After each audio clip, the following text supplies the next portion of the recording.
কালকে সোনাইমুড়ি বগাদিয়াতে যে অ্যাক্সিডেন্টটি ঘটে আমি সেখানে থেকে দেখানোর চেষ্টা করছি। ঠিক এই যে রাস্তার পাশে যে অবৈধ গাছগুলো রয়েছে সেই গাছগুলো কিন্তু থাকার কারণেই কিন্তু এই যে নিহত শোয়েব এবং ফাহিম তাদের যে মাথা রয়েছে তাদের মাথা কিন্তু এই গাছগুলোতে এসে পড়ে এবং কি সাথে সাথে সেখান থেকে মগজ বের হয়ে তারা কিন্তু ইনস্ট্যান্ট জায়গায় কিন্তু মৃত্যুবরণ করেন। আপনারা দেখতে পাচ্ছেন যে তার প্রেক্ষিতে কিন্তু এখানে অলরেডি আপনাদেরকে দেখানোর চেষ্টা করছে যে কিন্তু মানববন্ধন করছে বগাদিয়াবাসী এবং শোয়েব এবং ফাহিমের পরিবারবর্গগণ।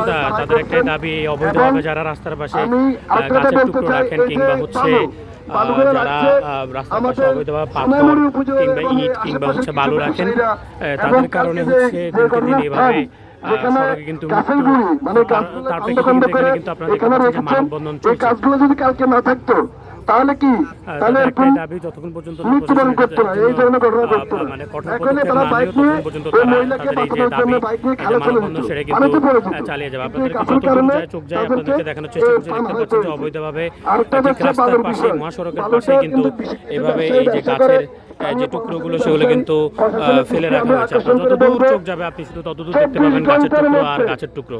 রাস্তার দুই পাশে